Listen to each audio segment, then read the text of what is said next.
처음 이렇게 시간이 안 가는지 정말 버스 안에서 going 이불 속에서 going은 언제나 너에게 going.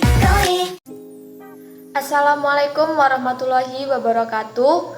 Hai semuanya, perkenalkan nama saya Eva Yuliana dari SMA Negeri 2 Sarolangun, kelas 12 MIPA 4. Di sini saya akan menjelaskan strategi dan taktik permainan bola besar. Selamat menyaksikan. Di sini saya akan menjelaskan teknik dan strategis dalam permainan bola besar. Permainan bola besar terdiri dari 3 jenis. Yang pertama, permainan sepak bola. Yang kedua, permainan bola voli. Yang ketiga, permainan bola basket. Baiklah, saya akan menjelaskan strategis dan teknik. Yang pertama yaitu permainan sepak bola.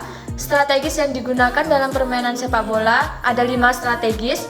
Yang pertama, strategis menjaga pemain lawan. Yang kedua, strategis menjaga area sendiri. Yang ketiga, strategi menekan lawan. Yang keempat, strategi menunda pada tekanan lawan. Dan yang kelima, strategis penyerangan lawan.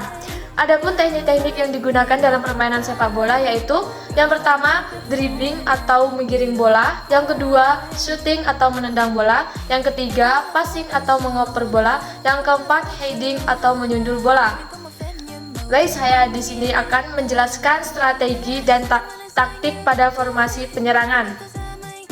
Penyerangan diartikan sebagai suatu siasat yang dijalankan oleh perorangan maupun tim terhadap lawan dengan tujuan memimpin dan mematahkan pertahanan lawan dalam rangka memenangkan pertandingan secara sportif. Taktik penyerangan dalam permainan sepak bola yaitu dengan menguasai bola, menyerang gawang lawan, menciptakan ruang, dan menggunakan ruang dalam penyerangan. Di sini saya menggunakan formasi 4-3-3, di mana formasi 4-3-3 yaitu formasi penyerang. Formasi ini menggunakan 4 pemain back, 3 pemain gelandang, dan 3 pemain penyerang. Di bagian belakang formasi terdapat 1 pemain yang bertugas sebagai back kanan, 2 pemain bertugas sebagai poros halang, dan 1 pemain yang bertugas sebagai back kiri.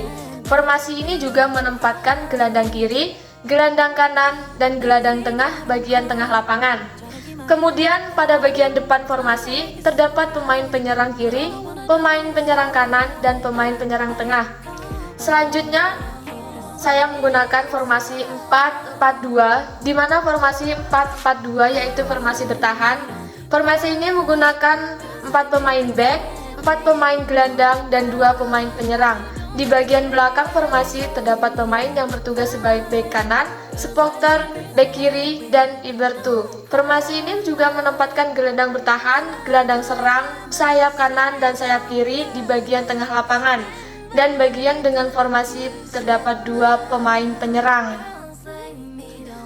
Itulah penjelasan dari permainan sepak bola. Baiklah, selanjutnya saya akan menjelaskan strategi dalam permainan bola voli. Strategi dalam permainan bola voli bertujuan agar para pemain bisa mencetak poin serta memenangkan pertandingan. Dan bentuk strategi yang paling dasar adalah penyusunan formasi pemain. Strategi pada serangan bola voli dilakukan untuk mencetak angka sebanyak mungkin sebagai syarat mencapai kemenangan. Sedangkan strategi pertahanan perseorangan adalah dengan melakukan blok, menerima bola, atau memukul balik setiap usaha dari lawan oleh masing-masing pemain di lapangan.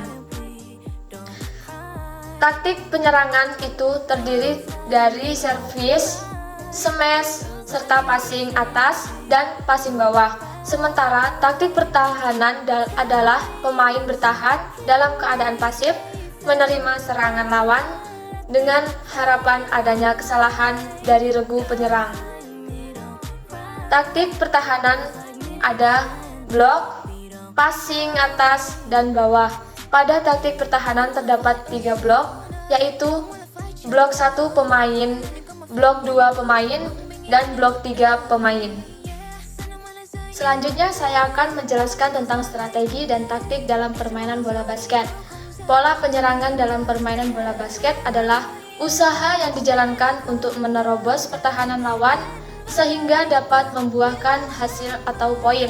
Pola-pola penyerangan terdapat 7 pola, yaitu yang pertama, permainan bola basket, yang kedua, penyerangan bebas atau gerakan off the ball, yang ketiga, penyerangan kilat atau fast break, yang keempat, penyerangan kilat berpola-pola, yang kelima, penyerangan berpola atau pattern, yang keenam, pertahanan daerah atau zona defense, yang ketujuh, pertahanan satu lawan satu atau min to min. Formasi yang digunakan pada permainan bola basket yaitu formasi 1-3-1, di mana formasi 1-3-1 yaitu formasi penyerang, dan formasi bertahan yaitu formasi 2-1-2. Sekian penjelasan materi pada permainan bola besar, kurang lebihnya saya mohon maaf. Saya akhiri. Wassalamualaikum warahmatullahi wabarakatuh. Semoga bermanfaat.